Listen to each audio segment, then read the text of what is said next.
A oração do Pai Nosso, então, ela tem essa função, explicitar a síntese do pensamento de Cristo, a síntese do pensamento do nosso Senhor Jesus Cristo a respeito daquilo que Ele veio pregar, que era a função da oração ensinada pelos mestres para os seus discípulos. E também um caminho, um modo, uma forma de oração que os discípulos deveriam seguir. E ele começa dizendo: Pai Nosso, Pai. E ontem mesmo eu falei que Jesus foi o primeiro a se referir a Deus numa oração, numa relação direta como Pai. E ele nos ensina a chamar Deus de Pai. E Pai, ou seja, Abba em hebraico, que é mais do que pai. Alguns traduzem como pai, paizinho, mas na verdade é o balbuciar de uma criança que ainda está aprendendo a andar e falar, que diz pá, papá, e vai ao encontro do seu pai e o abraça, porque ali é segurança, ali é aconchego. Ele se identifica com o seu pai. Então, o nosso pai é esse Abba, é esse pá, é esse papá. Como diz o apóstolo Paulo, lá na sua carta aos Gálatas, no capítulo 4, versículo 6. Abra aí a sua Bíblia, Gálatas, capítulo 4, versículo 6. Diz assim: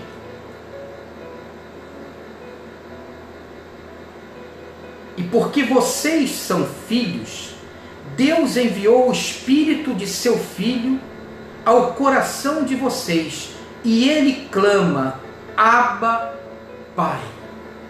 Porque vocês são filhos, Deus enviou ao Espírito de vocês, ao coração de vocês, o Espírito Santo, o Espírito de seu Filho, que no coração de vocês clama: Abba, Pai, papá, Pai. O mesmo apóstolo Paulo, escrevendo aos Romanos, agora aos Romanos, capítulo 8, um capítulo maravilhoso, versículo 15, nós lemos assim: pois vocês não receberam um espírito que os escravize para novamente temerem, mas receberam um espírito que os adota como filhos, por meio do qual clamamos: Abba, Pai, papá, pá. Então, o nosso Deus, ele não é uma energia, ele não é um ente abstrato, ele não é a reunião de todas as forças do universo. O nosso Deus é um ser pessoal e que estabelece uma relação. O nosso Deus é um Deus de relação. Fé em Deus é uma questão de relacionamento, de uma relação direta com Deus que é pessoal e que é Pai, que é o papá, que é o Pá. Um Deus que não é uma geleca, não é uma coisa que você dá a forma que você quer, não é alguma coisa que você cria no seu psique para projetar nele algo que lhe dê segurança para a sua vida. Não é uma invenção, uma fantasia para você se sentir seguro na sua caminhada. O nosso Deus não é essa coisa amorfa, o nosso Deus é um ser pessoal. Ele tem uma vontade, ele tem um querer, ele tem um propósito, ele tem um caráter, ele tem uma natureza. E quando a gente estuda a Bíblia, a gente descobre que esse Deus, ele é eterno, ele é imutável. Esse Deus é onipotente, é onipresente, é onisciente, conhece todas as coisas. Esse Deus comanda o universo, sustenta o universo que ele criou, mas sabe a quantidade de cabelos que existe na nossa cabeça. Ou seja, é um Deus tão grande, tão majestoso, mas que se relaciona conosco de uma forma individual. esse Deus que é verdade, que é justiça, que é amor e que expressa, entenda bem, expressa essa sua verdade, esse seu amor e essa sua justiça em graça. Porque esse Deus veio ao mundo, o Deus encarnado habitou entre nós e deu a sua vida para nos resgatar. Então, quando eu olho para Deus, eu olho como esse papá, como essa criancinha que vê o seu pai e corre para o abraço dele. Eu quero essa relação, eu quero essa intimidade. Eu sei que Ele me acolhe, que Ele me conhece, que Ele sabe de todos os meus conflitos, conhece as minhas dores e as minhas lágrimas mais legítimas, conhece os meus sonhos, conhece as minhas incongruências, conhece os meus pecados. Então esse Deus é um Deus que se relaciona comigo, que manifesta a sua vontade, é um Deus que me deu o seu Espírito para gerar a vida dele em mim, e isso me torna tão quebrantado e tão mais humano, criado à imagem dele. Porque se o pecado veio por Adão, se no pecado eu me degenero, eu me quebro, eu me como por dentro, eu deterioro as minhas relações todas, em Cristo eu tenho vida e vida em abundância. Em Cristo eu sou restaurado, recuperado, redivivo para uma vida de comunhão com Ele, onde eu sou humano na minha plenitude. E um dia, livre desse corpo de incongruências, serei plenamente em comunhão com Ele nos céus. Essa é a boa nova do Evangelho. Ele é uma pessoa que se importa conosco e que veio através do seu Filho para nos resgatar. Agora, se Ele é o Pai, quem é esse Filho? Quem somos nós, esse Filho? Isso é muito importante. O apóstolo João, no seu Evangelho, João capítulo 1, versículos 12 e 13, ele diz assim, a respeito de Jesus Cristo, versículos 12 e 13. Contudo, os que o receberam, os que receberam Deus na pessoa de Jesus Cristo, aos que creram em seu nome, deu-lhes o direito de se tornarem filhos de Deus, aos quais não nasceram por descendência natural, mas pela vontade, nem pela vontade de carne, nem pela vontade de homem algum, mas nasceram de Deus. A todos que o receberam, que creram no seu nome, deu-lhes o direito de se tornarem filhos de Deus, porque nasceram de Deus. Então esse filho do Pai é aquele que o recebe, é aquele que o posiciona dessa forma, aquele que crê no nome de Jesus Cristo, o Deus conosco, a revelação de Deus entre nós, é aquele que acolhe a mensagem do Evangelho. A esse que crê e que recebe o Espírito de Deus, esse é o Filho de Deus. Lá em Gálatas, capítulo 3, voltando lá para Gálatas, é muito importante você entender isso. Gálatas, capítulo 3, versículo 26. Gálatas 3, 26.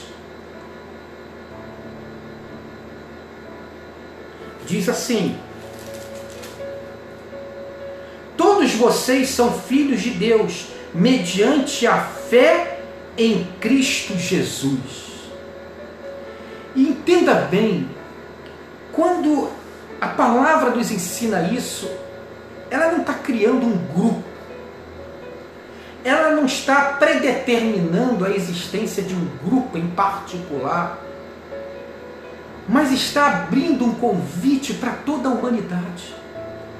Está dizendo sim que essa relação de pai e filho, essa relação de segurança, essa relação paternal de Deus conosco é mediante a fé em Jesus Cristo.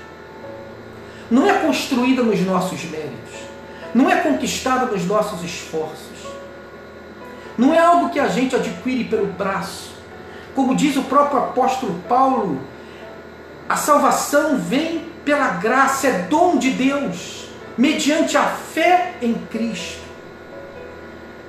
Mas está dizendo que essa fé, ela está aberta a todos. Ou seja, Deus não está criteriando, Ele está abrindo um convite. Um convite que Ele faz a todos. E que Ele nos coloca como parte desse convite. Em Marcos 16, 15, nós vemos as últimas palavras de Jesus para os seus discípulos.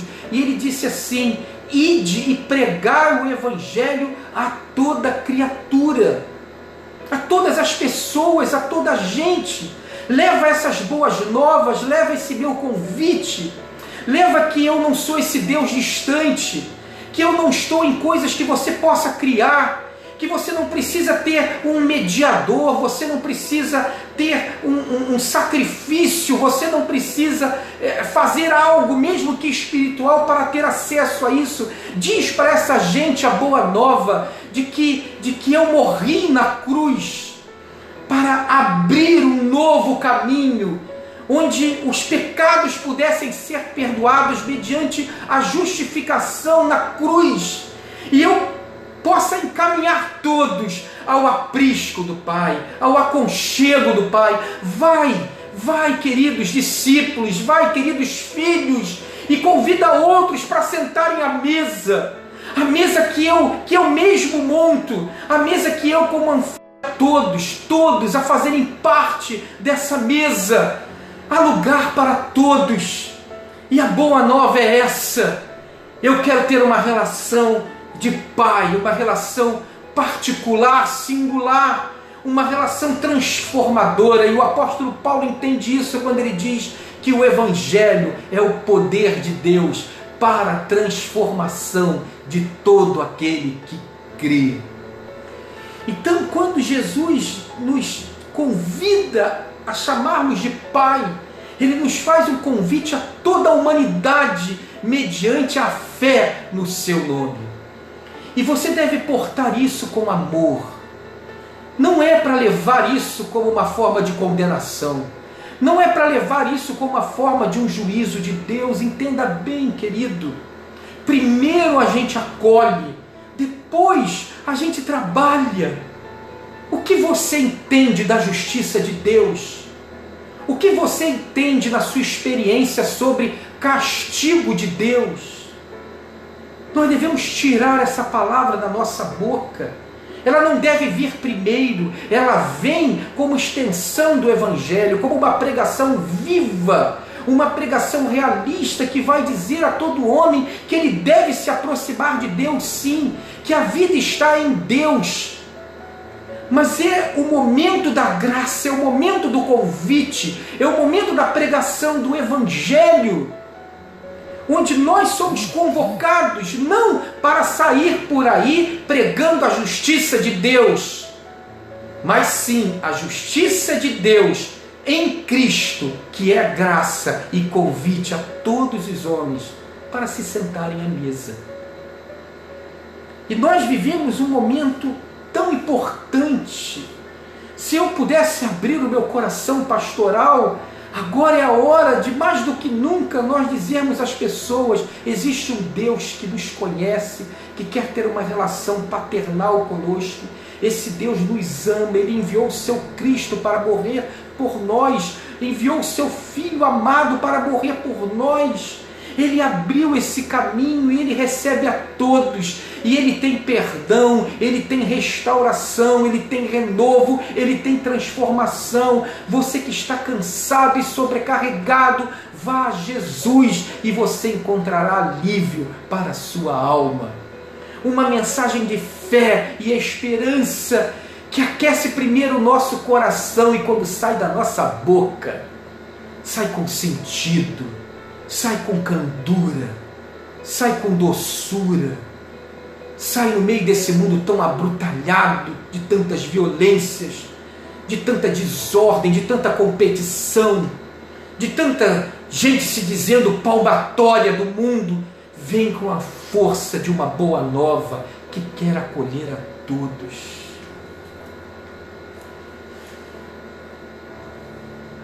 Esse Pai nos chama para sermos seus filhos, mediante a fé em Jesus Cristo.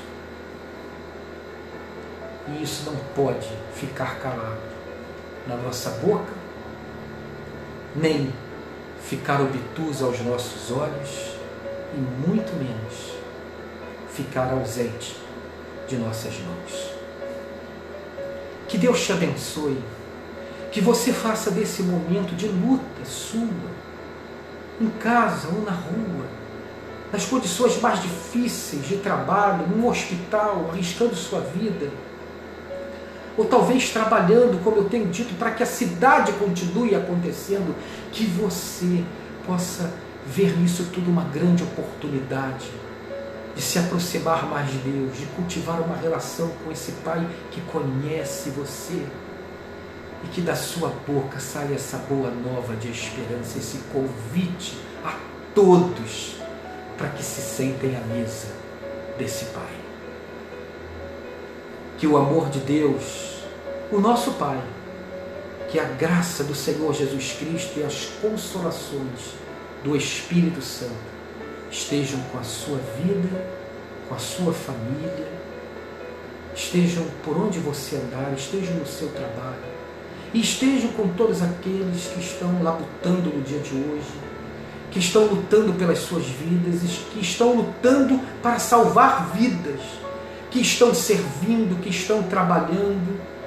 Abençoe desde as maiores autoridades até aquela pessoa mais pequenina, aquele bebezinho que precisa tanto de cuidado. Que o Senhor visite, abençoe e dê às nossas famílias, ao nosso país e ao mundo um dia abençoado. Que o Espírito de Deus esteja renovando a coragem, o amor de toda essa gente e de todos nós. Amém. Um beijo no seu coração e um bom dia na presença de Deus.